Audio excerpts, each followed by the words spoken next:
सबसे पहले पिछली क्लास जहां एंड करी थी, आगे वो थोड़ी सी बात रह गई थी, वो खत्म करते हैं, फिर नया टॉपिक स्टार्ट करते हैं। देखो, मैंने बोला था क्वाइलिंग के बेस पर डीएनए दो तरह का है, राइट हैंडेड और लेफ्ट हैंडेड डीएनए। ठीक है, ध्यान देना। On the basis of direction of coiling, coiling के बेसिस पर डीएनए दो तरह का है, ध्यान देना। On the basis of direction of twisting या क्वाइलिंग, ट्विस्टिंग या क्वाइलिंग के बेसिस पर डीएनए दो तरह का है। बस बस बस, ओए शांत हो जाओ, संभालो, नहीं बाद में ये ना संभलेगा। ठीक है, हाँ हाँ, क्या बोल रहे हैं? हाँ बिल्कुल सही बात है, और नीट भी आपको ही देना है ना? हाँ तो ध्यान दो, डीएनए दो तरह का है। एक है राइट हैंडेड डीएनए और एक है left handed DNA, right handed DNA and left handed DNA. अगर डीएनए की क्वाइलिंग, अगर डीएनए की क्वाइलिंग क्लॉकवाइज हो, डीएनए की क्वाइलिंग क्लॉकवाइज हो तो बोलते हैं राइट हैंडेड डीएनए, और एंटी क्लॉकवाइज क्वाइलिंग हो तो कहते हैं लेफ्ट हैंडेड डीएनए। देखना जरा आगे, क्वाइलिंग देख लो क्लॉकवाइज और एंटी क्लॉकवाइज। इधर देखना, मान लो मैं डीएनए बनाना स्टार्ट कर रहा हूं यहां से, ये ऐसे बनाए, ये डबल स्ट्रैंडेड डीएनए है। आप चाहो तो दो दो लाइन साथ में ले जा सकते हो, ये डबल स्ट्रैंडेड डीएनए है। और ध्यान देना जरा, मैं चलना स्टार्ट करूं, जब टर्न करूं तो देखना क्लॉकवाइज टर्न कर रहा हूं या एंटी क्लॉकवाइज। मैं यहां से चला, यहां से अब मैं टर्न लेने जा रहा हूं, ये घड़ी तो ऐसे ही चलती है, तो क्लॉकवाइज टर्न लिया तो मैं ऊपर यहां पर अगले टर्न में आ गया, फिर क्लॉकवाइज टर्न लिया अगले में आ गया, फिर क्लॉकवाइज टर्न लिया ऊपर आ गया। तो टर्न कैसा ले रहा हूं? क्लॉकवाइज। इसे कहेंगे राइट हैंडेड डीएनए, सही है। और दूसरा, इधर देखो, कुछ इस तरह से। अब फिर से जब टर्न लूं तो देखना, यहां से चला मैं यहां तक, अब मैं टर्न लेने जा रहा हूं, घड़ी तो ऐसे चलती, मैं टर्न कैसे ले रहा हूं? घड़ी से अपोजिट एंटी क्लॉकवाइज टर्न लिया और अगले टर्न में आ गया, फिर एंटी क्लॉकवाइज, फिर एंटी क्लॉकवाइज टर्न ले रहा हूं, तो इसे क्या बोलोगे? Left handed DNA. Right handed DNA में चार तरह के एग्जाम्पल आएंगे। राइट हैंडेड डीएनए में आता है A DNA, B DNA, C DNA and D DNA, A B C D DNA आएगा। और आप सब जानते हैं most common in cell is B DNA. हाँ, वॉटसन क्रिक ने जो डबल हेलिक्स मॉडल दिया था वो बी डीएनए के लिए ही तो पढ़ा था उन्होंने। तो जो भी आपने पिछली क्लास में पढ़ा वो बी डीएनए था, और उसमें क्वाइलिंग कैसी होती है? राइट हैंडेड, तभी मैंने बोला राइट हैंडेड क्वाइल्ड होता है। एंटी क्लॉकवाइज में केवल एक डीएनए, लेफ्ट हैंडेड डीएनए में एक आता है जेड डीएनए। अब बात आती है सर एबीसीडी के बाद सीधा जेड पहुंच गए, ई एफ जी एच कहां है? जेड डीएनए नाम इसलिए है, सुनो, नाम इसलिए है क्योंकि जेड डीएनए में जो शुगर फॉस्फेट बैकबोन होता है वो जिगजैग अरेंज होता है। शुगर फॉस्फेट बैकबोन जो है वो कैसे अरेंज है? जिगजैग। तो जेड फॉर जिगजैग, तो जेड डीएनए नाम इसीलिए है।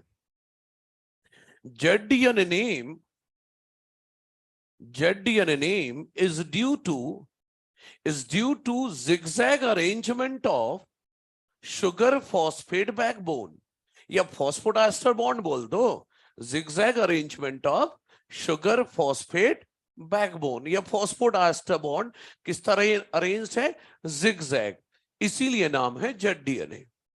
ठीक, एक और चीज, बी और ये ZDNA और इनमें क्या अंतर है सुनना जरा। डीएनए, ये जो एबीसीडी है, इनका जो बेसिक यूनिट है एक न्यूक्लियोटाइड को एक यूनिट बोलते हैं, हर न्यूक्लियोटाइड को एक यूनिट बोलते हैं। एबीसीडी डीएनए ऑब्वियस है। डीएनए क्या पॉलीमर ऑफ न्यूक्लियोटाइड है, तो हर न्यूक्लियोटाइड बेसिक यूनिट है। लेकिन जेड डीएनए में बेसिक यूनिट एक न्यूक्लियोटाइड को यूनिट नहीं बोलते, दो न्यूक्लियोटाइड को मिलाकर एक यूनिट बोलते हैं। दो न्यूक्लियोटाइड मतलब डाइमर ऑफ न्यूक्लियोटाइड, दो न्यूक्लियोटाइड मिलाकर एक यूनिट बोलते हैं। ऐसा क्यों बोलते हैं थोड़ा गौर कर लेना। देखो एबीसीडी डीएनए, ध्यान दे लो भाई आगे। एबीसीडी डीएनए में क्या होता है, यहां एडेनिन है, सामने थाइमिन है, यहाँ ग्वानिन है, यहाँ साइटोसिन है, यहाँ थाइमिन है, एडेनिन है, साइटोसिन है, ग्वानिन है, एडेनिन है, थाइमिन है। ये तो पता है अपन को। नहीं, सामने का तो फिक्स है, पता है हमें, सामने नहीं देखना है, बगल में क्या है वो देखो। एडेनिन एक प्यूरिन है, पीयूआर प्यूरिन, बगल में ग्वानिन है, पीयूआर प्यूरिन, थाइमिन पीवाईआर पायरिमिडीन, साइटोसिन है पीवाईआर पायरिमिडीन, एडेनिन प्यूरिन।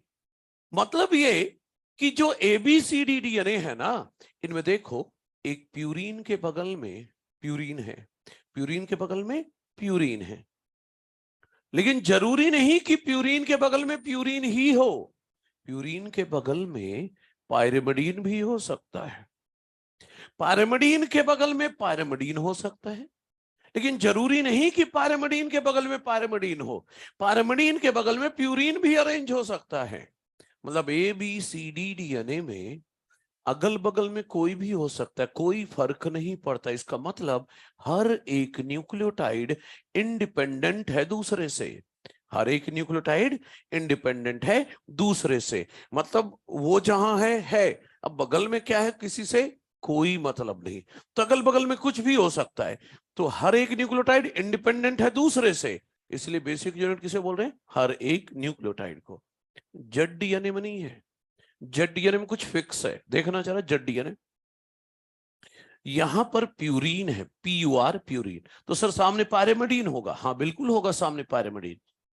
अच्छा ठीक है सर, फिर प्यूरिन के सामने पायरिमिडीन होगा, ये तो फिक्स है ना, लेकिन बगल में क्या होगा वो यहां पर देखो, प्यूरिन के बगल में प्यूरिन नहीं हो सकता, यहां पायरिमिडीन ही होगा।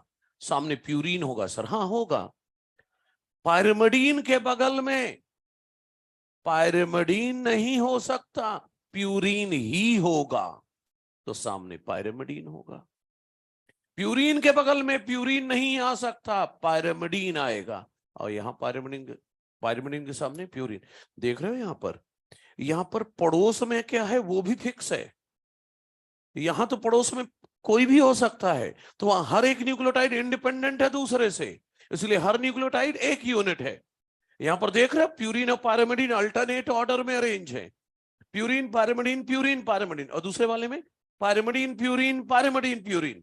इसीलिए जेड डीएनए का यूनिट एक प्यूरिन और पायरिमिडीन मिला के कहलाता है, एक प्यूरिन पायरिमिडीन मिलाकर एक यूनिट, मतलब दो न्यूक्लियोटाइड मिलाकर एक यूनिट, हर एक प्यूरिन पायरिमिडीन मिलाकर एक यूनिट है। ये ऐसे हैं। तो बेसिक यूनिट डाइन्यूक्लियोटाइड क्यों बोल रहे हो, as purine and pyrimidine are arranged in, as purine and pyrimidine are arranged in alternate order, इसलिए हम डाइन्यूक्लियोटाइड को बेसिक यूनिट बोल रहे हैं, अल्टरनेट ऑर्डर या अल्टरनेट मैनर, कोई दिक्कत तो नहीं है। अब सुनो, हम बी और जेड डीएनए को कंपेयर करने जा रहे हैं, बी डीएनए और जेड डीएनए को, किस रेस्पेक्ट में, एक तो पिच या हेलिक्स लेंथ, दूसरा नंबर ऑफ बेस पेयर्स पर turn, number of base pairs पर टर्न, अगला दो एडजेसेंट बेस पेयर के बीच की दूरी, distance between two adjacent base pairs, और चौथा डायमीटर। ये इतनी चीजें हम कंपेयर कर रहे हैं, किसकी, बी डीएनए और जेड डीएनए की। बीडीएनए और जेड डीएनए की। बीडीएनए का तो हमें सब कुछ पता है। बीडीएनए का याद है पिच क्या होता है? पिच या helix length 34 angstrom, number of base pair पर टर्न 10 बेस पेयर, और distance between two adjacent base pair 3.4। अरे ऊपर के दोनों को डिवाइड कर लो ना, 3.4 एंगस्ट्रॉम। Diameter 20 angstrom. तो जो कल पढ़ा था वो सब बीडीएनए का था, तो नया क्या है? सिर्फ जेड डीएनए। तो इसका पिच होता है 45.6 एंगस्ट्रॉम, और नंबर ऑफ टर्न होते हैं 12 बेस पेयर, या 6 डाइमर बोल दो, 6 डाइमर या 12 बेस पेयर, और डिस्टेंस दोनों को डिवाइड कर लो तो लगभग 3.75 एंगस्ट्रॉम के आसपास आएगा, और डायमीटर है 18.4 एंगस्ट्रॉम। सही है। तो देखो सबसे कॉमन डीएनए कौन है? B DNA. पढ़ लिया। और जो बिल्कुल एक्सेप्शनली अलग है that is Z DNA. NEET वाले ये तो सबसे कॉमन डीएनए पूछेंगे, ये जो बिल्कुल एक्सेप्शनली अलग है जेड डीएनए वो पूछेंगे, तो दोनों कंपेयर कर लिया। तो कहने का मतलब वो जो पेंडिंग बात रह गई थी वो यहां खत्म हो गई है। अब यहां से अब हम एनसीईआरटी का नेक्स्ट हेडिंग स्टार्ट करेंगे, पैकेजिंग ऑफ डीएनए हेलिक्स। यहां से स्टार्ट करेंगे, तो फटाफट ये लिख ले। हाँ बोलो। नहीं, कुछ भी हो सकता है। यहां तो बगल अगल बगल कुछ भी हो सकता है, यहाँ कुछ फिक्स नहीं, वहां फिक्स है। इसलिए इसलिए तो प्यूरिन पायरिमिडीन अल्टरनेट है, इसलिए एक प्यूरिन पायरिमिडीन मिलाकर एक यूनिट बोलना है। जल्दी कंप्लीट कर लें फिर स्टार्ट करते हैं पढ़ना।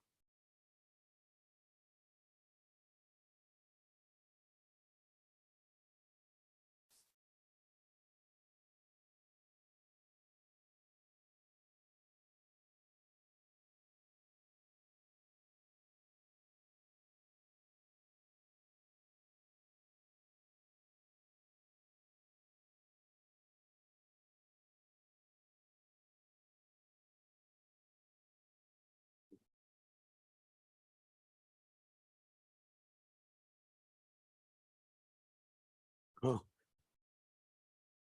क्या चीज? जब हो, अभी तो चल ही रहा है एवोल्यूशन, तो कांस्टेंट प्रोसेस है ना। हो सकता है बदल जाए, कुछ नहीं कह सकते। अभी आधा पता है ना आपको, अभी नहीं। आप डीएनए, अभी तो आपने डीएनए पढ़ना शुरू किया है ना? पता चलेगा धीरे धीरे सब कुछ। मतलब ये चैप्टर जब अंत हो रहा होगा तो आपको पता चल जाएगा डीएनए के बारे में सब कुछ।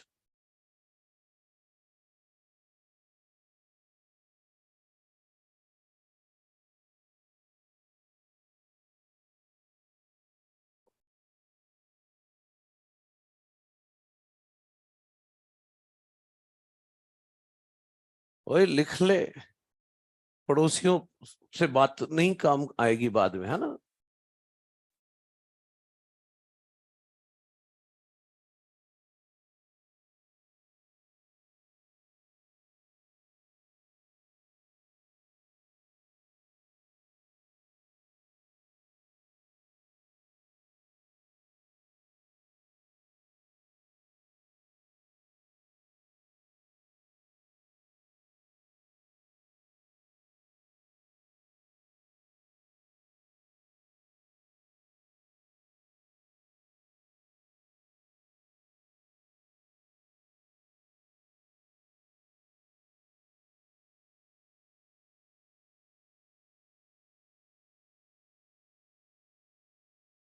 कुछ लिख कर रहा है? खाली बैठ गया तो बता, मैं कुछ क्वेश्चन पूछता हूँ। हम्म। हाँ, मैं नहीं, तेरे पीछे वाले को बोल रहा हूँ मैं। ठीक है, हाँ। लिखते रहो, जो भी है समझते रहो, है ना? हाँ, ये वाला पार्ट हटाता हूं मैं, ऊपर का।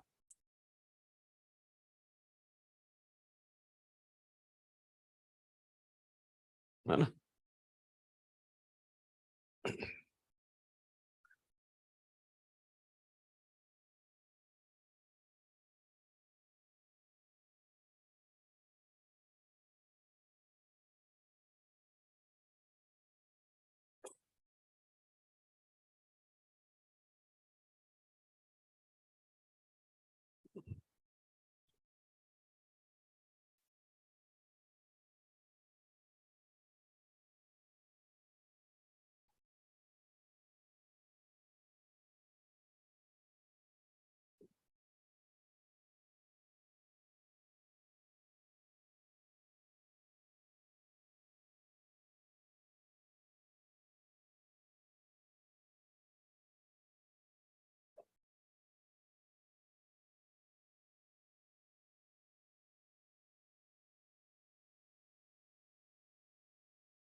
अगली हेडिंग है पैकेजिंग ऑफ डीएनए हेलिक्स।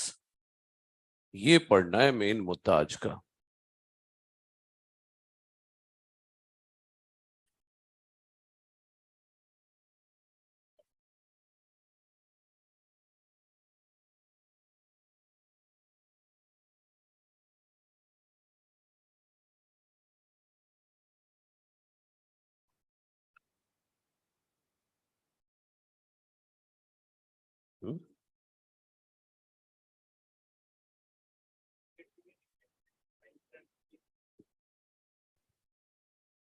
नहीं, वो अलग चीज है, ये अलग है ना।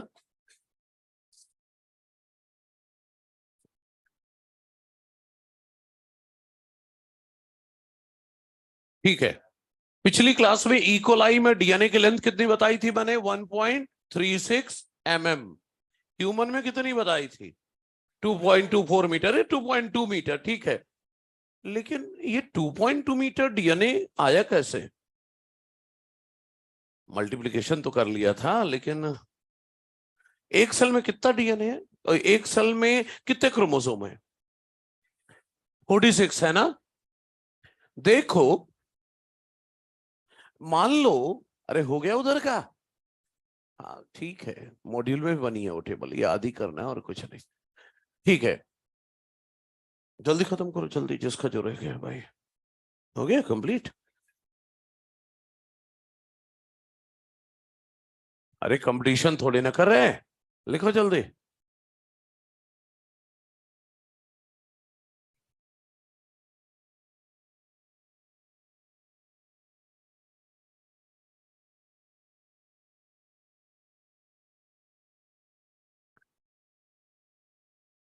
ठीक है, अब चलो दिमाग लगाने वाला काम करते हैं। हाँ? ये कौन पूछ रहा है दिमाग वाला काम करते हैं क्या? मतलब इसमें तो कोई दिमाग लग ही नहीं रहा। हाँ? बचा के रख लिया है, कहीं खर्च ना हो जाए। है, थोड़ा सा है, वो भी खर्चा हो गया तो गड़बड़ हो जाएगी। ध्यान से दे लो। अच्छा सुनो, ध्यान से सुने अब। मान लो ये क्रोमोसोम 1 वाला डीएनए है। 46 क्रोमोसोम है अपने पास। ये एक क्रोमोसोम एक डीएनए से बनता है, एक डीएनए से एक क्रोमोसोम। तो ये क्रोमोसोम 1 का डीएनए है। सब अलग अलग हैं, लेकिन मैं इनको जोड़ रहा हूं। क्यों? मुझे टोटल लेंथ चाहिए। तो क्रोमोसोम 1 का डीएनए, ध्यान दे लेना, बाद में उलझे रहते हैं। ये क्रोमोसोम 2 वाला डीएनए निकाल लिया, ये क्रोमोसोम 3 वाला डीएनए निकाल लिया। इस तरह करके क्रोमोसोम 1 से लेकर 46 क्रोमोसोम का डीएनए एक लाइन से अरेंज कर दो। टोटल लंबाई आएगी 2.2 मीटर। समझ रहे हैं? वो जो 2.2 मीटर है वो कहां से है? हमारे 46 क्रोमोसोम है, सबका डीएनए निकाल लो और सबको एक लाइन से अरेंज कर दो, तो लंबाई आएगी 2.2 मीटर। पता है ये 2.2 मीटर डीएनए कितने बड़े न्यूक्लियस में पैक किया जाता है? कुछ माइक्रोन साइज का, 1 से 5 माइक्रोन के आसपास। सोचो, डीएनए की लंबाई है मीटर में, और किसके अंदर भरना है? माइक्रोन साइज के न्यूक्लियस में। कैसे भरोगे? पैकेजिंग, क्वाइल करके। जैसे वो पतंग उड़ाने के लिए जो मांझा जिसमें लपेटते हो, काइट व्हील, चरखी, गिरगड़ी, पता नहीं क्या क्या बोलते हैं अलग अलग लोग। लेकिन मैं ये कह रहा हूं कि वो जो काइट व्हील होती है जिसमें आप मांझा लपेटते हो, उसका साइज लगभग इतना है ना। लेकिन उसके अंदर आप 1000 मीटर धागा लपेट डालते हो। चरखी का साइज बिल्कुल छोटा सा है, लेकिन उसके अंदर आपने 1000 मीटर से ज्यादा धागा लपेट दिया, मांझा लपेट दिया। कैसे लपेटा? फोल्ड कर करके। वही करना है। 2.2 मीटर डीएनए को इतने छोटे से न्यूक्लियस में कैसे भरेंगे? पैकेजिंग, पैक करके, मतलब फोल्ड कर करके। तो मैं बोलूंगा कि this DNA is accommodated in a nucleus of few micron size. कैसे? By packaging and compaction. Compaction मतलब कॉम्पैक्ट करके, फोल्ड करके पैक करेंगे इसमें। अच्छा, प्रोकैरियोट और यूकैरियोट में डीएनए की पैकेजिंग कैसे की जाती है वो देखना है अपन को। तो सुनो, packaging of DNA helix heading डाल चुके हो आप। यहां पर मैं ये लिख रहा हूं, ध्यान से देखना। पहला पॉइंट तो ये लिख रहा हूं कि ई कोलाई में डीएनए की लेंथ एनसीईआरटी ने 1.36 mm लिखी है ना।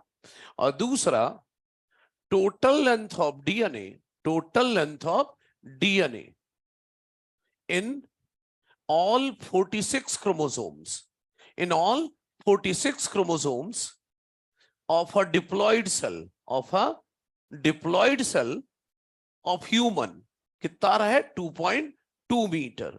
और इतना डीएनए को फोल्ड कर करके कुछ माइक्रोन साइज के न्यूक्लियस में भरा जाता है। अब हमें बात करनी है पैकेजिंग कैसे होती है। देखना, टेबल के फॉर्म में दिखा रहा हूं। पहला दिखा रहा हूं कि डीएनए को किस फॉर्म में पैक किया जाता है। DNA packed in form of, किस फॉर्म में पैक होता है। दूसरा, डीएनए की पैकेजिंग किसके मदद से की जाती है। DNA packed with the help of, या डीएनए पैक करने को बोले, या DNA is neutralised with the help of. DNA को किसकी मदद से पैक किया जाता है या न्यूट्रलाइज किया जाता है। दोनों सवाल का एक ही जवाब है, अलग अलग देखेंगे, प्रोकैरियोट का भी और यूकैरियोट का। पहले प्रोकैरियोट्स की बात कर रहा हूं, फिर बात करूंगा यूकैरियोट्स की। एनसीईआरटी ने दोनों की बात की, प्रोकैरियोट और यूकैरियोट दोनों। इधर बात करूंगा यूकैरियोट्स की, ध्यान देना। प्रोकैरियोट्स में डीएनए को पैक किया जाता है किस फॉर्म में, स्फेरिकल लूप के फॉर्म में, स्फेरिकल लूप के फॉर्म में। साफ साफ बोलूं, सुपर क्वाइल्ड फॉर्म में, सुपर क्वाइल्ड फॉर्म में, सर्कुलर स्ट्रक्चर के फॉर्म में, in area called structure, in area called nucleoid, in area called nucleoid। अच्छा देखो, किसकी मदद से पैक होता है, पॉलीएमाइंस नाम की प्रोटीन की मदद से। पॉलीएमाइंस, पॉलीएमाइंस जो प्रोटीन है ना, ये पॉजिटिवली चार्ज्ड है, पॉजिटिवली चार्ज्ड है, बेसिक प्रोटीन है, ये बेसिक प्रोटीन है।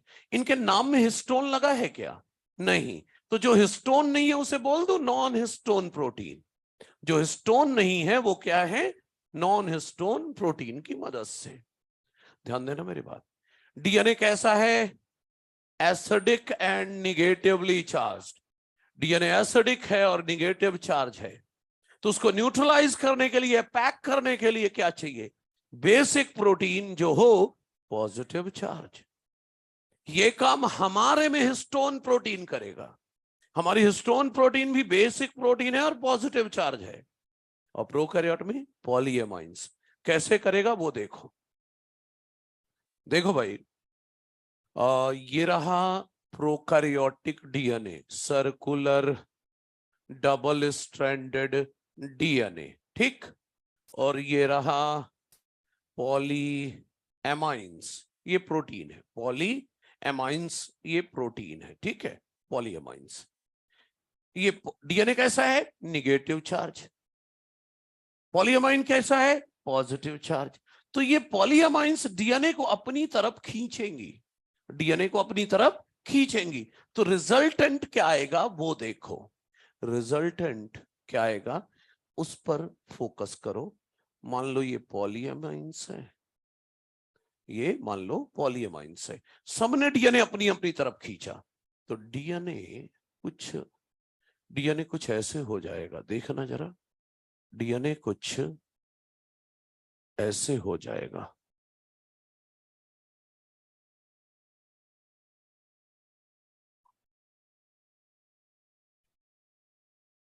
ये अभी नहीं, देखो डबल स्ट्रैंड तो करने दो इसको, ये कुछ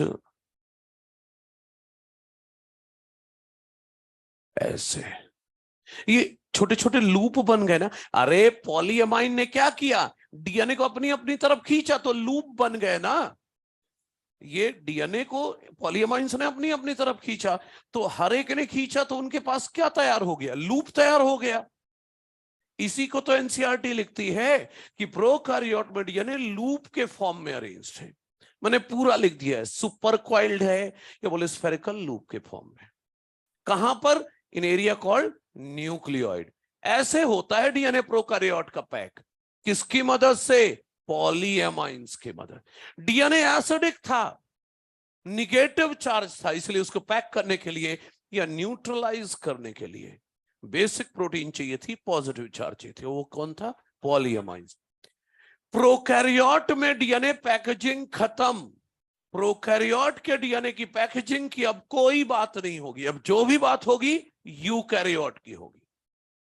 तो यूकैरियोट में डीएनए की पैकेजिंग, यूकैरियोट में डीएनए की पैकेजिंग किस फॉर्म में होती है, DNA packed in form of. तो हमारे में डीएनए की पैकेजिंग होती है इस फॉर्म में, क्या बोलूं, क्रोमोसोम के फॉर्म में। ठीक है, अब क्रोमोसोम के फॉर्म में पैक होता है, किसकी मदद से, packed with the help of histone protein. Histone protein, histone protein जो है एक लो मॉलिक्यूलर वेट वाली प्रोटीन है, लो मॉलिक्यूलर वेट वाली प्रोटीन है। नया डीएनए कब बनता है हमारा, एस फेज में। तो उसको, जो नया डीएनए बना उसको पैक करने के लिए हिस्टोन कब चाहिए, एस फेज में। इसलिए पिछले साल जब सेल साइकिल पढ़ा था तो बाकी प्रोटीन G1 और G2 में बनते थे, लेकिन हिस्टोन प्रोटीन एस में बनता था। क्योंकि डीएनए नया एस में बना तो उसको पैक करने के लिए प्रोटीन भी एस में चाहिए। तो ये कब बनेगा, synthesize during S phase of cell cycle, during S phase of cell cycle. अच्छा, हिस्टोन प्रोटीन भी ऐसे ही है, कैसे, पॉजिटिवली चार्ज्ड है, बेसिक प्रोटीन है, बेसिक प्रोटीन है, पॉजिटिवली चार्ज्ड है। क्यों, as they are rich in basic amino acid, as they are rich in basic amino acid, lysine and arginine। Lysine और आर्जिनिन बेसिक अमीनो एसिड हैं, और जो amino acid basic होते हैं उसमें पॉजिटिव चार्ज होता है। देखो एनसीईआरटी भी कहती है कि किसी प्रोटीन पर कौन सा चार्ज आएगा, ये इस बात पर डिपेंड करता है कि प्रोटीन में कौन सा अमीनो एसिड सबसे ज्यादा है।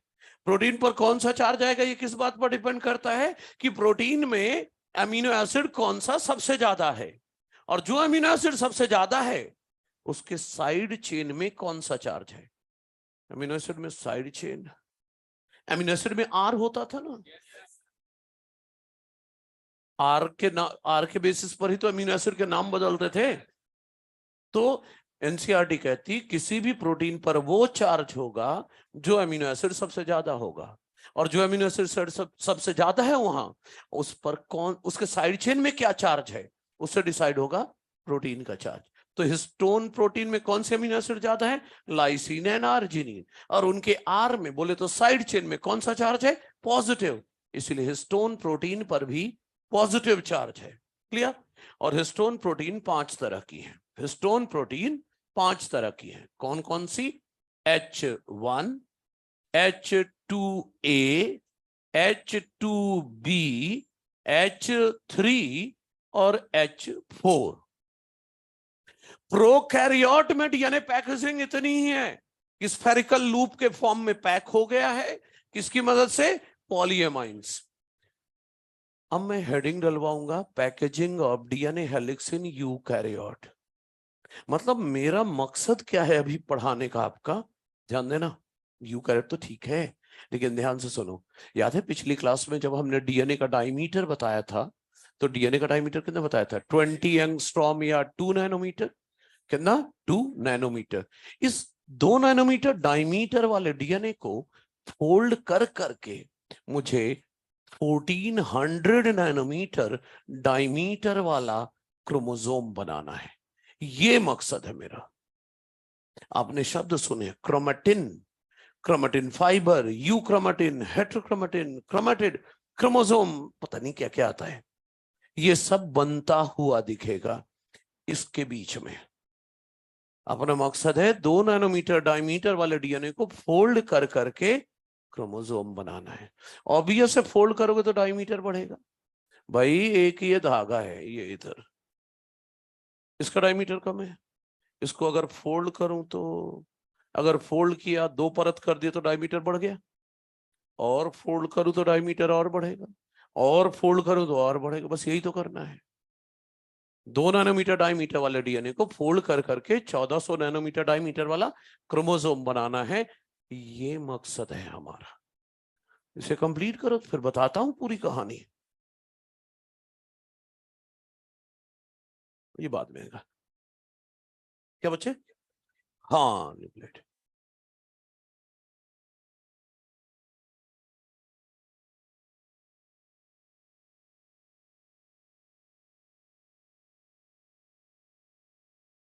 देखेंगे, फोल्ड करने से डायमीटर नहीं बढ़ेगा।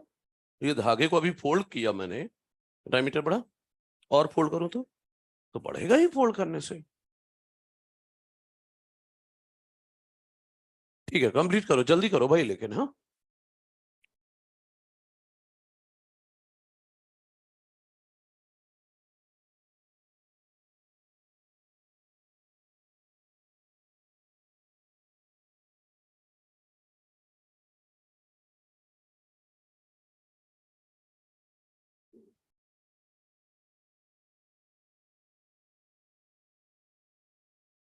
हाँ, समझाते, ठीक समझा रहा है। और यहाँ पूरी प्रोसेस पढ़ोगे भाई, मैं खुद ही दिखाऊंगा डायमीटर बढ़ता हुआ, काहे को टेंशन ले रहे हो। अभी तो टारगेट बताया कि करना क्या है।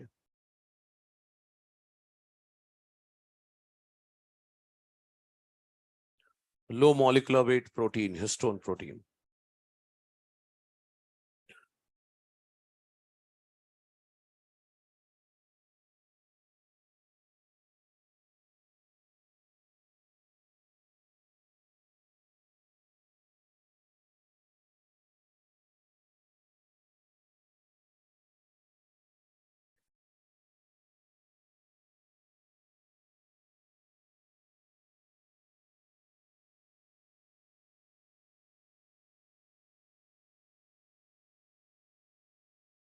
बस जल्दी लिखो भाई,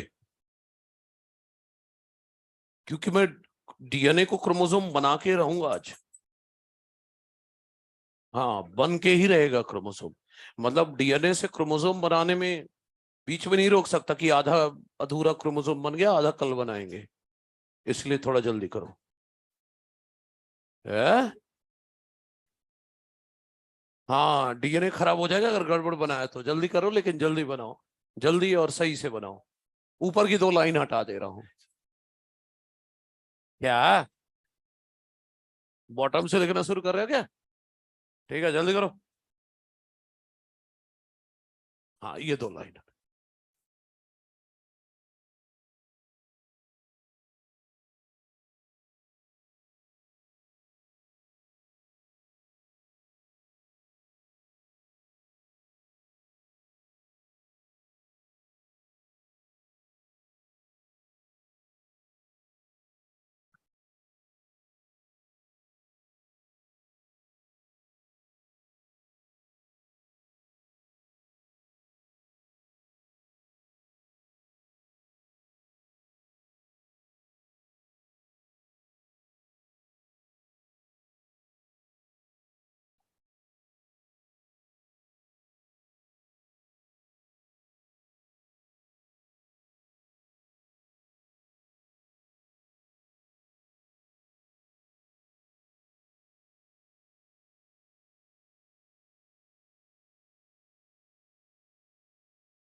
हाँ बिल्कुल,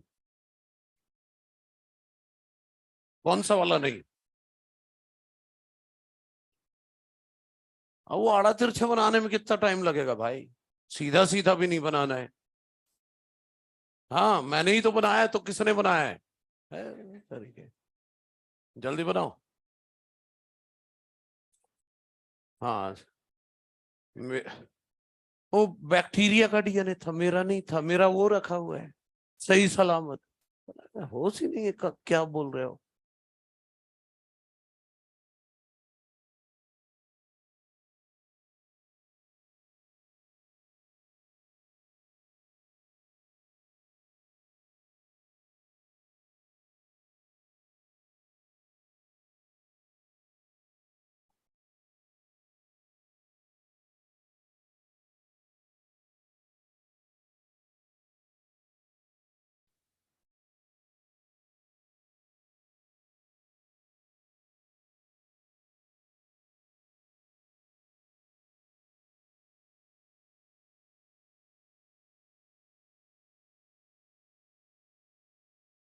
बात करके लिखोगे रह जाया करेगा फिर, फटाफट लिखा करो।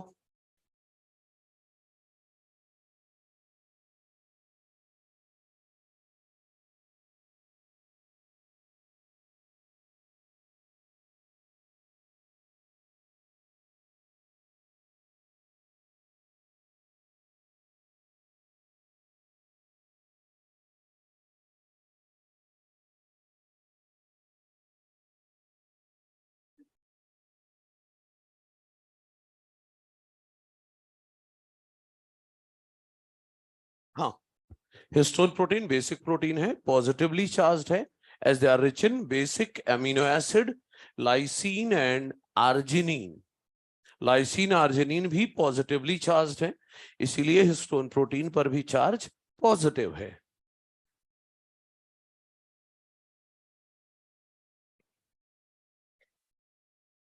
बिल्कुल सही है, साइड चेन आर ग्रुप, बिल्कुल आर ही तो NH2।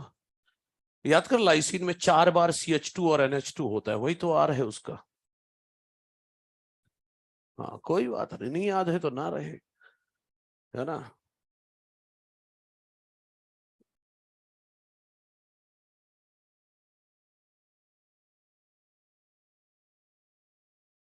हाँ क्या नहीं मिटाएंगे।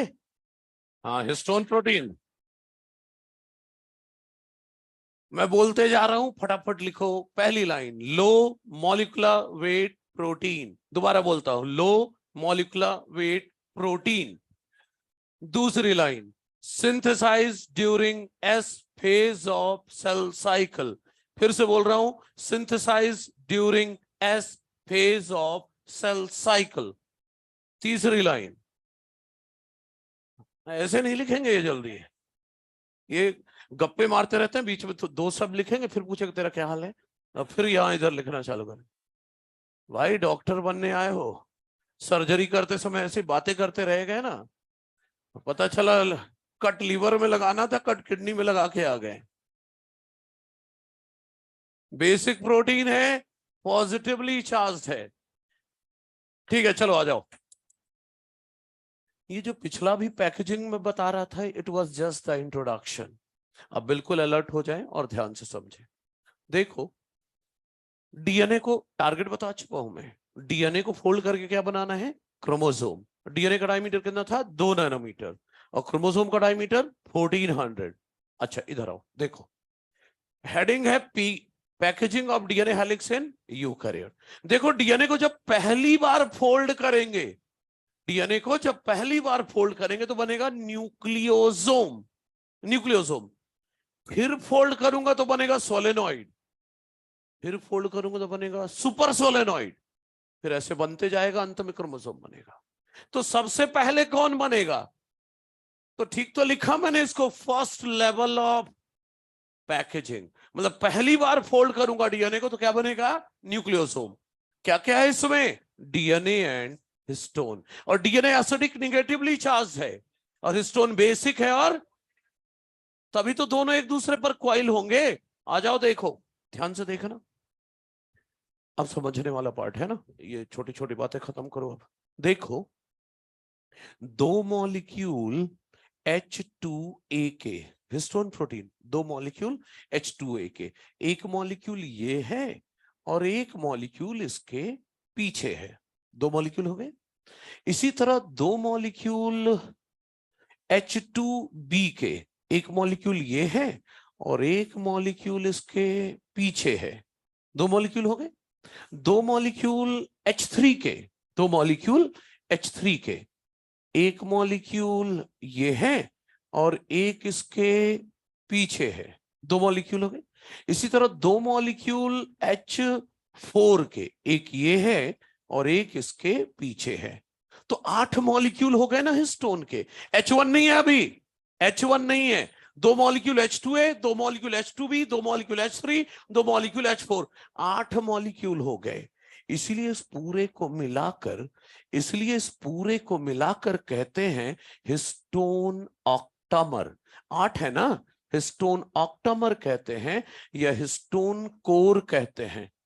ऑब्वियस है पॉजिटिवली चार्ज्ड होगा, क्योंकि हिस्टोन पॉजिटिव चार्ज है, तो ये कैसा है, पॉजिटिवली चार्ज्ड है। ठीक है, पॉजिटिवली चार्ज्ड है। ठीक है, अब सुनो जरा, अब बार बार ये सब नहीं बनाऊंगा मैं, तो सीधा ये ऐसे बनाया और नाम रख दिया कि ये हिस्टोन ऑक्टामर है। अब ये नहीं H2B ये सब नहीं बनाते रहूंगा, हिस्टोन ऑक्टामर है या हिस्टोन कोर है, जो कि कैसा है, पॉजिटिवली चार्ज्ड है। ये पॉजिटिव है, इसीलिए इसके चारों तरफ, इसे एक बॉल समझ लो ना, इस बॉल के चारों तरफ निगेटिवली चार्ज डीएनए 2.25 बार कॉइल होगा, 2.25, 1.75, यही जानबूझ के 2.25 मैंने बोला, देखना चाह रहा था कितनी हिंदी आती है। 1.75 राउंड कॉइल होगा। डायग्राम में तो ऐसे ही बना दूंगा मैं, लेकिन थ्योरी में लिख दूंगा कितनी बार कॉइल होगा, 1.75 राउंड। देखो जरा, डीएनए ये पॉजिटिव है, इसीलिए इसके चारों तरफ निगेटिवली चार्ज डीएनए कॉइल होगा। डबल स्ट्रैंडेड बना देता हूं, डबल स्ट्रैंडेड डीएनए कॉइल होगा। बीच में ऑक्टामर है, और ये जो डीएनए है, ध्यान से देखना, लिख दे रहा हूं यहां पर, negatively charged DNA coils, coils 1/3/4 या 1.75 turns around, 1.75 turns around histone octamer. Negative positive coil हो गया, और क्या है। अच्छा सुनिए, ये जो डीएनए लिपटा हुआ है, जो डीएनए बॉल के चारों तरफ लिपटा हुआ है, इस डीएनए को कहते हैं बाइंडिंग डीएनए। जो लिपटा हुआ है बॉल के चारों तरफ से क्या बोलते हैं, बाइंडिंग डीएनए।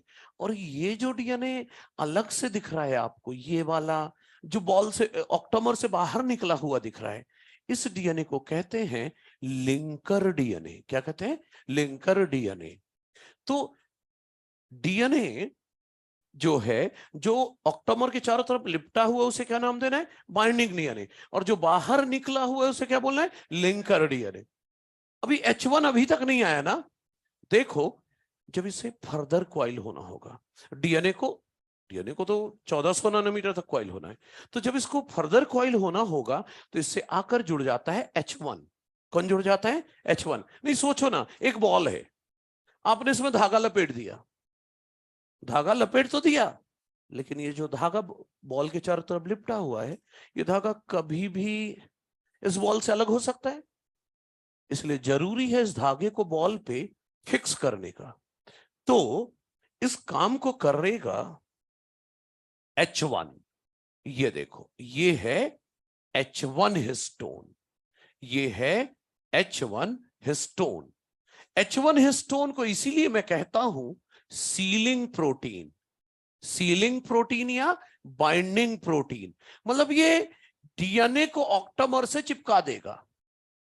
क्या कर रहा है, fixes DNA to octamer, DNA को ऑक्टामर से चिपका देगा, इसीलिए H1 हिस्टोन यहां पर काम आया। तो कोई पूछे ऑक्टामर में कितने तरह के हिस्टोन हैं, 4, H2, H3, H4। न्यूक्लियोसोम में कितने तरह के हिस्टोन है? 5, H1 भी आ गया। अच्छा ठीक है, ये जो फोटो आपको दिख रही है, this entire thing is nucleosome. ये पूरा जो दिख रहा है ये क्या है? न्यूक्लियोसोम।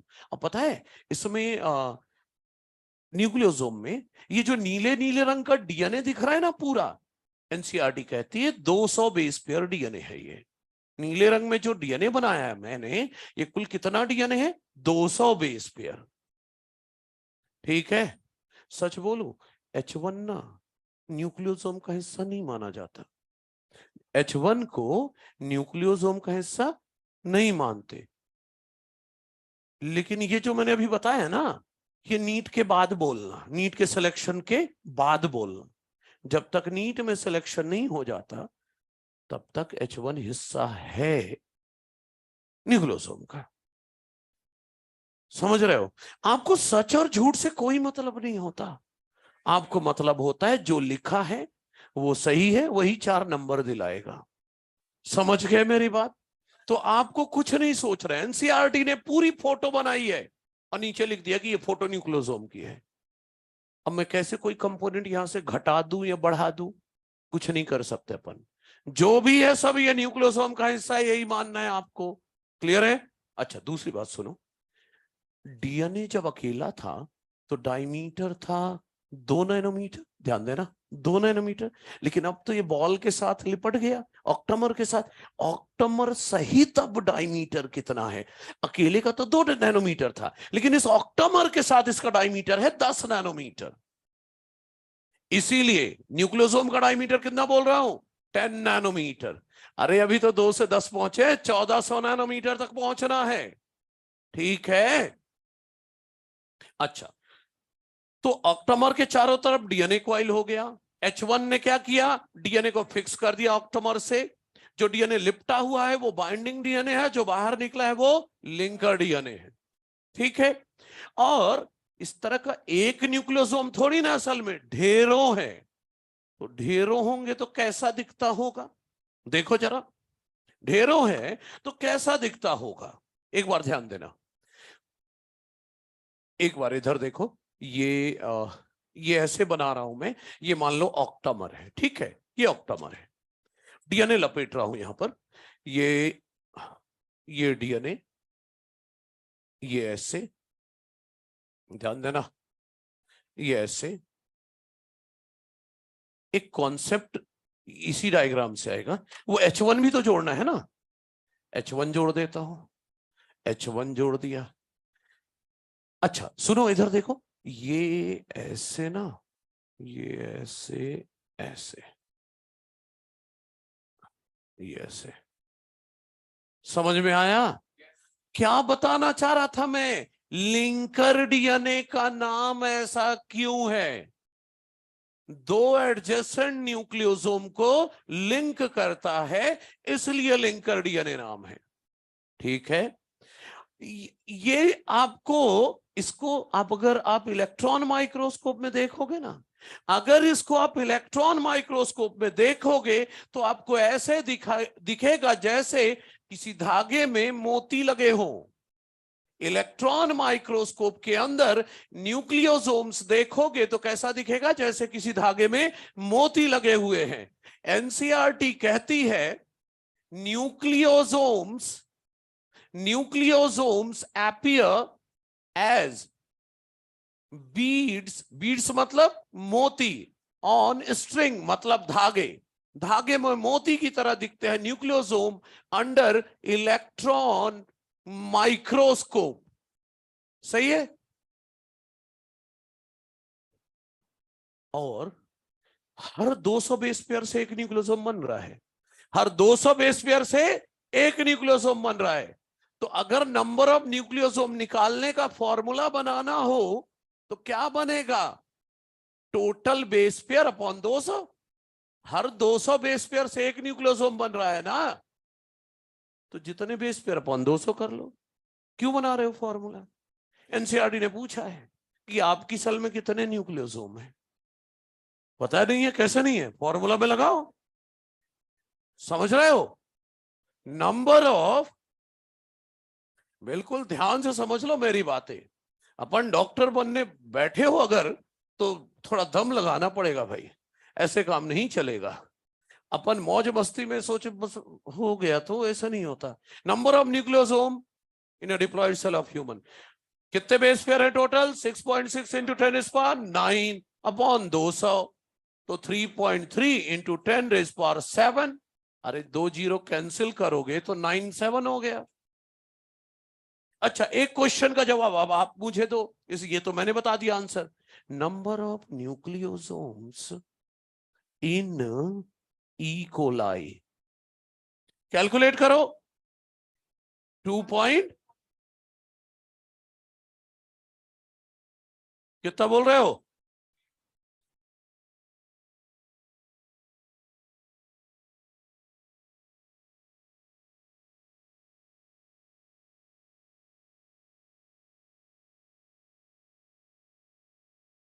प्रोकैरियोट में ये जो भी हो रहा है,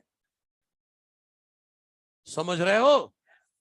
मैंने शुरुआत में ही बोला था कि डीएनए की पैकेजिंग प्रोकैरियोट में सिर्फ इतना ही है कि डीएनए स्फेरिकल लूप के फॉर्म में पैक हुआ, in form with the help of polyamines, खत्म।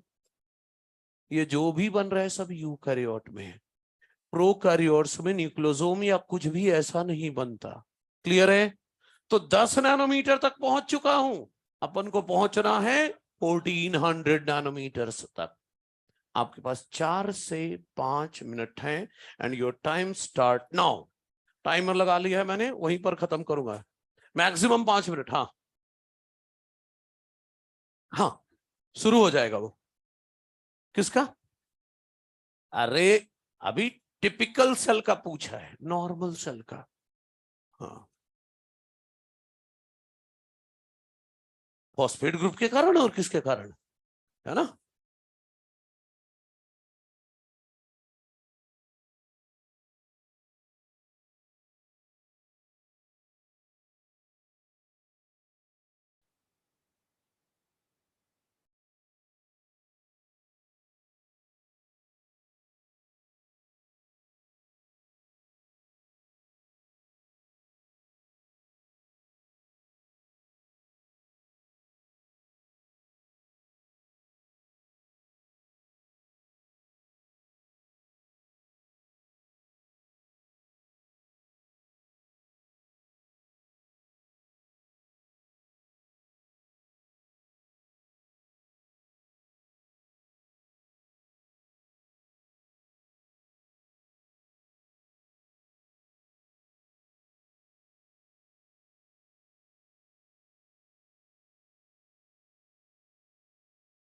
बनाओ बनाओ जरा, देखे कौन क्या कर रहा है। कंप्लीट करो।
H2A के 2 हैं, H2B के 2 हैं, H3 के 2 और H4 के 2।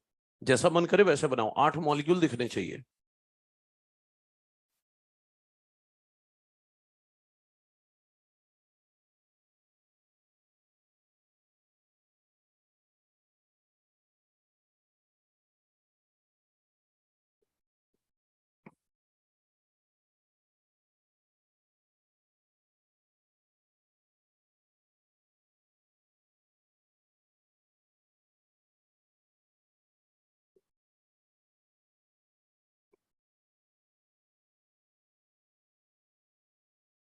क्लियर?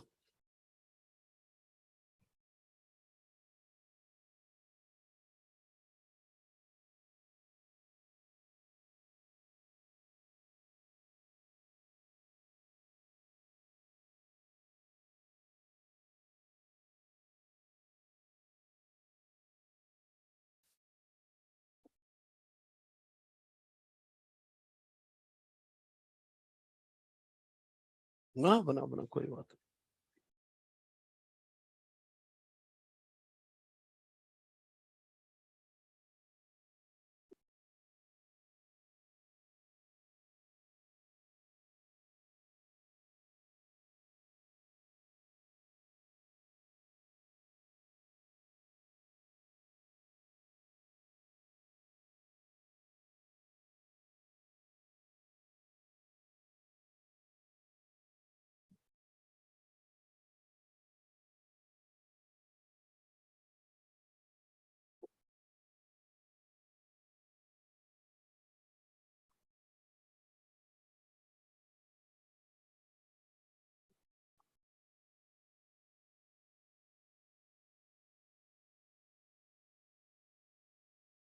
लिंकर डीएनए वाला डायग्राम बनाना है तो बनाओ, नहीं बनाना है नहीं बनाओ, कोई बात नहीं।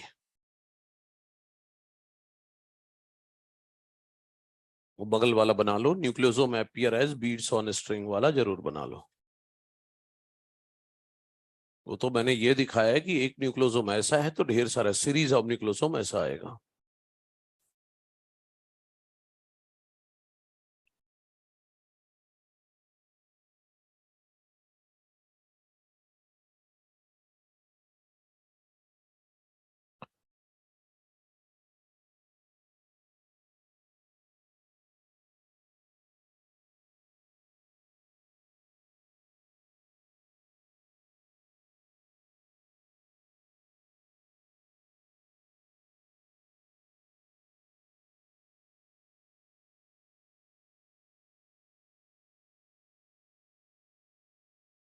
हाँ? जल्दी करो, जल्दी जल्दी लिखो भाई अब, है ना? मतलब अब 10 नैनोमीटर तक तो फोल्ड हो गया, अब तो क्रोमोसोम बना के ही रुकेंगे। हाँ बिल्कुल।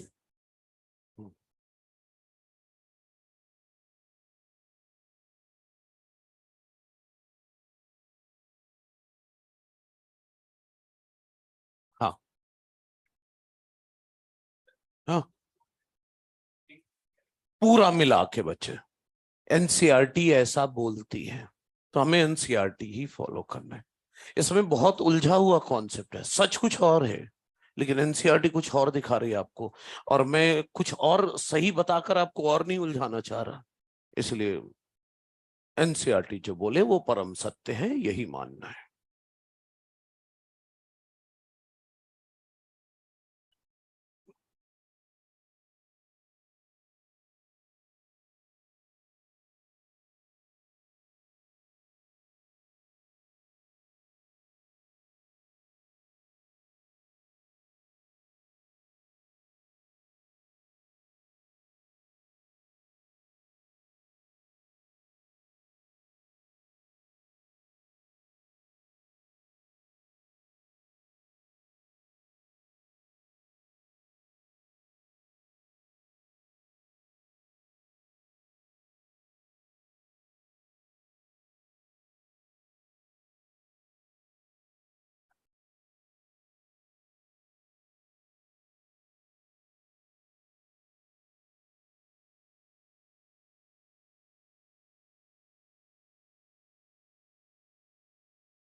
हम्म, आ जाइए अब।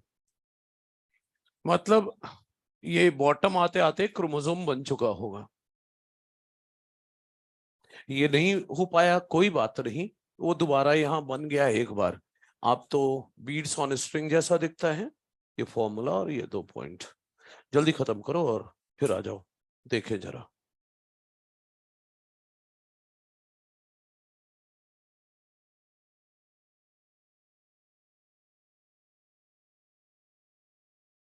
बस हो गया, 2 बन गए, बहुत है। हाँ, तीसरा भी बना लिया है, कोई बात नहीं, जोड़ ले। अब बना ही लिया है तो क्या कर सकते हैं।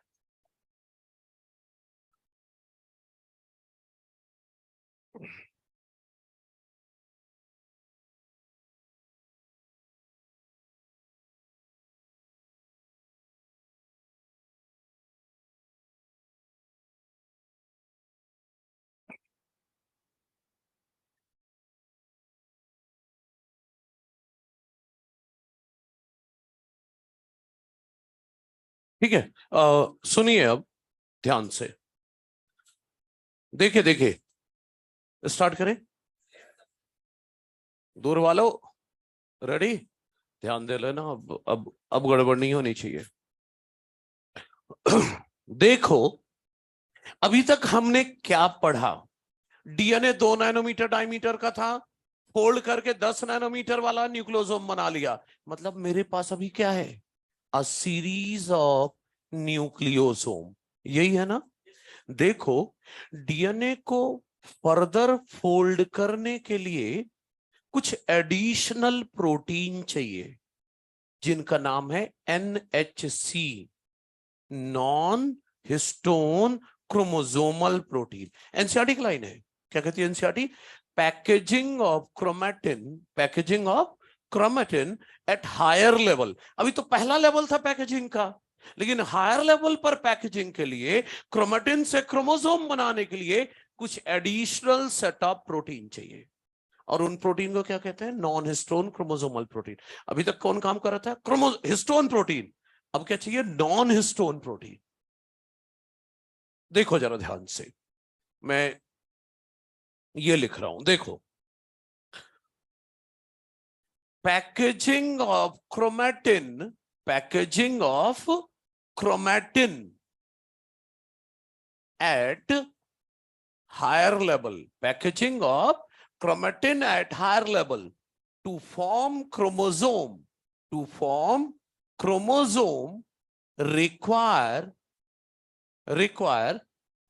additional set of proteins, additional set of proteins, जिनको कहते हैं NHC, non histone chromosomal protein. Non histone chromosomal protein की जरूरत होगी, नॉन हिस्टोन क्रोमोसोमल प्रोटीन चाहिए। ये जो नॉन हिस्टोन क्रोमोसोमल प्रोटीन है, ये कई तरह के हैं, ये कई तरह के एनएचसी प्रोटीन।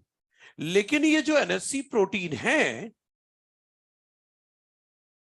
इनके टाइप्स की बात कर रहा हूं। कई तरह के हैं, जिनमें से पहला टाइप है स्ट्रक्चरल, ध्यान से, स्ट्रक्चरल या स्कैफोल्ड एनएचसी प्रोटीन, स्ट्रक्चरल या स्कैफोल्ड एनएचसी प्रोटीन। अरे नॉन हिस्टोन प्रोटीन कई तरह का है, लेकिन डीएनए की पैकेजिंग में केवल ये काम करेगा। कौन वाला? स्ट्रक्चरल या scaffold NHC, help in packaging, help in packaging of chromatin. तो पैकेजिंग में केवल यही काम करेगा, कोई दूसरा नहीं। ठीक। दूसरा है फंक्शनल एनएचसी। फंक्शनल एनएचसी का काम पैकेजिंग नहीं है, नाम ही बता रहा है फंक्शनल है। अरे कुछ नहीं, एंजाइम्स को कह रहे हैं। फंक्शनल एनएचसी क्या है? मोस्टली एंजाइम्स, लाइक डीएनए बनाने वाली enzyme, DNA polymerase. DNA polymerase enzyme क्या करेगी? डीएनए से डीएनए बनाएगी। आरएनए पॉलीमरेज एंजाइम डीएनए से आरएनए बनाएगी, डीएनए से आरएनए बनाएगी, आरएनए पॉलीमरेज। अब आप बोलोगे सर एंजाइम को आप नॉन हिस्टोन प्रोटीन बोल रहे हो। अरे भाई, mostly enzymes are protein, mostly enzymes are protein. और क्या इन प्रोटीन में कहीं हिस्टोन लिखा है? नहीं। तो जो प्रोटीन हिस्टोन नहीं है उसे नॉन हिस्टोन बोल सकते हैं, तो ये भी नॉन हिस्टोन प्रोटीन है। समझ रहे हैं? 2 नॉन हिस्टोन बता दिया मैंने। एक और नॉन हिस्टोन होता है, रेगुलेशन का काम होता है। रेगुलेटरी एनएचसी, मतलब they are involved in regulation. क्या करते हैं? रेगुलेट। ये लोग काम करेंगे नहीं करेंगे, ये कौन का डिसाइड करवाएगा? ये, मतलब इनका काम यही है, ये डिसाइड करवाना कि तुम लोग को कब काम करना है, कब काम नहीं करना। रेगुलेशन। कोई दिक्कत तो नहीं है? अच्छा सुनिएगा मेरी बात। लेकिन अभी कौन मदद करने वाला है? पहला वाला।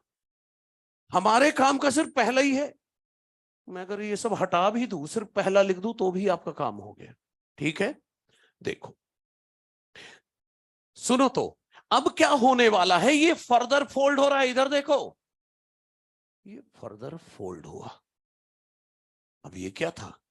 इधर देखो, ये एक न्यूक्लियोसोम, ये दूसरा, ये तीसरा, ये चौथा, ये पांचवा और ये छठा। हर 6 न्यूक्लियोसोम का एक सेट एक सोलेनॉइड कहलाता है। हर 6 न्यूक्लियोसोम का सेट एक सोलेनॉइड कहलाता है। मतलब मैं ये कहना चाह रहा हूं कि अभी तक मेरे पास न्यूक्लियोसोम की सीरीज थी और अब मेरे पास सोलेनॉइड की सीरीज है। Diameter 30 nanometre.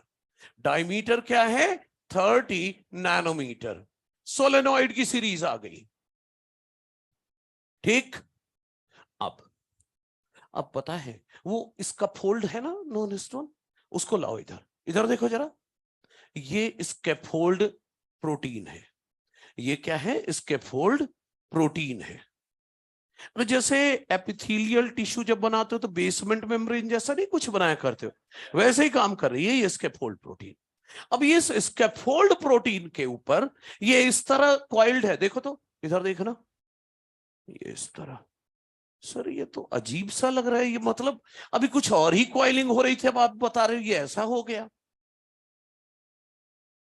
इसके इसके किसी भी हिस्से के अंदर झांकना तो ये दिखेगा। इसके किसी भी हिस्से के अंदर झांकोगे तो क्या मिलेंगे? ये दिखेंगे। तो इससे ज्यादा पैक्ड हुआ ना ये, और इसको कहते हैं सुपर सोलेनॉइड। क्या बोलते हैं? Super solenoid. या एक और नाम है, looped domain. Looped domain. Diameter है 300 नैनोमीटर। कितना? 300 नैनोमीटर। बिल्कुल इधर उधर नहीं फंस जाओगे, ध्यान से। मैंने बोला न्यूक्लियोसोम, हर 6 न्यूक्लियोसोम का क्या बन गया? सोलेनॉइड। हमारे पास क्या हो चुका था? Series of solenoid. अब ये सोलेनॉइड ढेर सारे पैक हो गए ऐसे। सर ये और ये तो मैच ही नहीं कर रहा है, तो मैं बता तो रहा हूं कि स्कैफोल्ड प्रोटीन पर ये ऐसे फोल्ड हो गया। हम कैसे मान ले ये है? तो मैं बोल रहा हूं इसके किसी भी हिस्से में अंदर झांको तो यही दिखेगा। तो फर्दर पैकेजिंग है ये। और क्या नाम दिया हमने? सुपर सोलेनॉइड या लूप डोमेन। अब लोग बोलते हो ना इंटरफेज में क्रोमेटिन क्रोमेटिन फाइबर होता है, वो तो आए ही नहीं। अरे ये सोलेनॉइड और सुपर सोलेनॉइड ही क्रोमेटिन फाइबर है। इंटरफेस में बोलते हैं ना क्रोमेटिन है, क्रोमेटिन फाइबर है। तो इंटरफेस में डीएनए इस फॉर्म में पाया जाता है। जो कम कॉइल्ड है यूक्रोमेटिन, जो ज्यादा कॉइल्ड है वो हेट्रोक्रोमेटिन। यही दोनों तो है।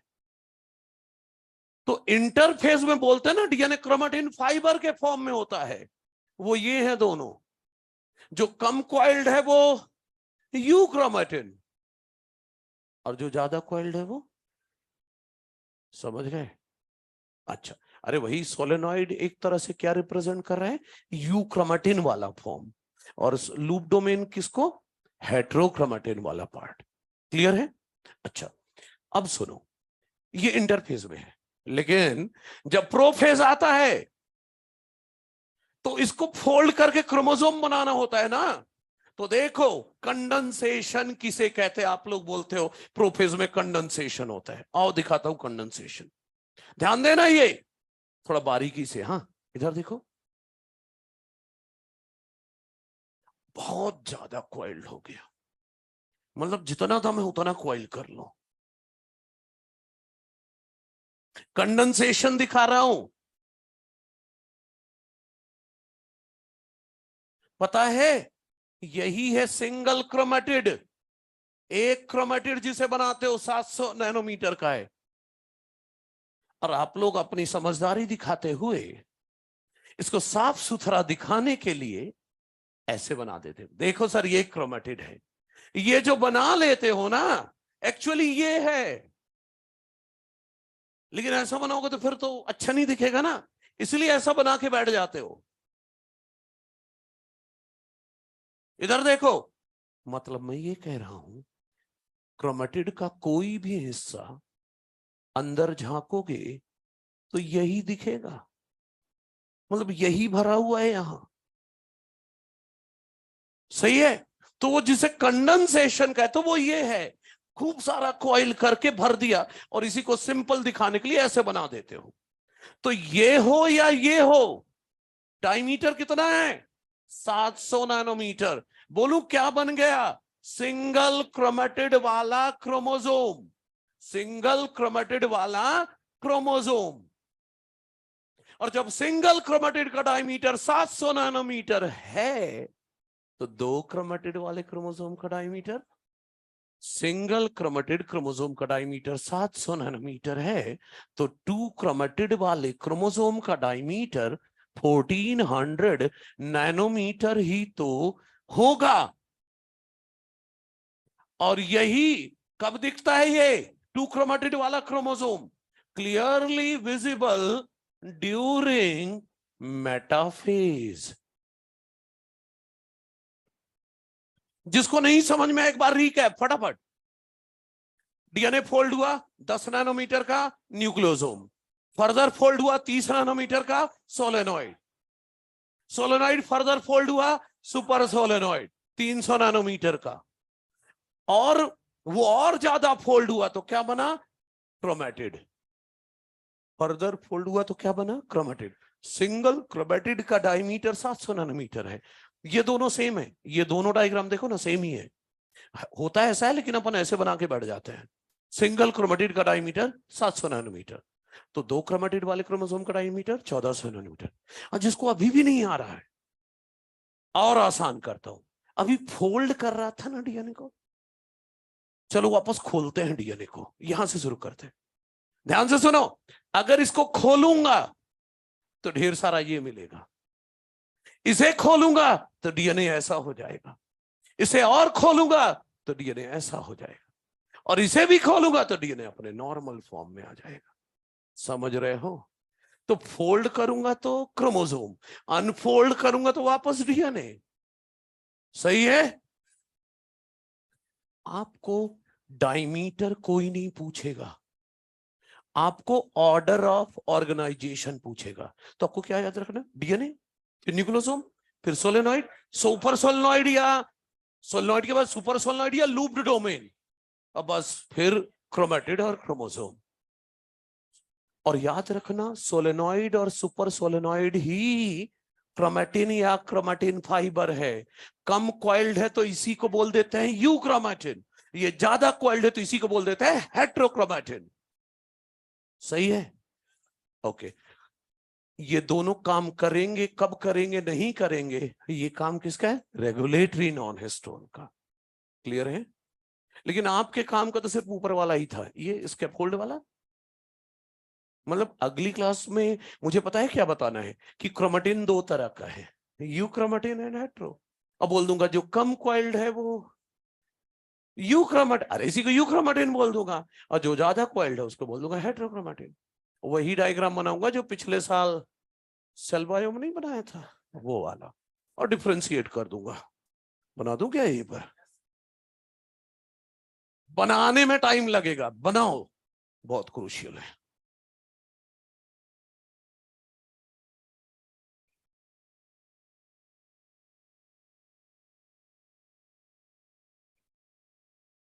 मतलब अगली क्लास में आते ही यू और हेट्रोक्रोमेटिन के बीच का डिफरेंस बता दूंगा। जो कम कॉइल्ड है वो यू क्रोमेटिन कहलाता, क्रोमेटिन फाइबर दो तरह का है, जो कम कॉइल्ड है यू क्रोमेटिन, जो ज्यादा कॉइल्ड है वो हेट्रोक्रोमेटिन। हाँ बोलो भाई, वो तो अलग से है ना।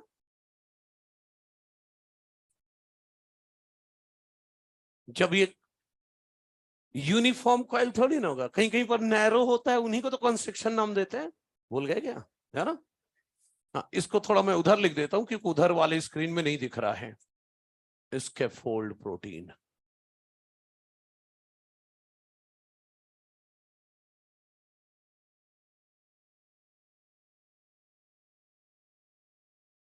तो 2 नैनोमीटर का डीएनए लेकर आए थे, क्रोमोसोम लेकर जाओ। हाँ भाई, अच्छा पूरा फोटो, हाँ ले लो, क्या है उसमें, क्या है? नहीं, मैं हट जाता हूं आगे, रुक जाओ। हाँ, ऑनलाइन वालों आप लोग भी बना लेना जो भी करना है, मैं यहाँ पर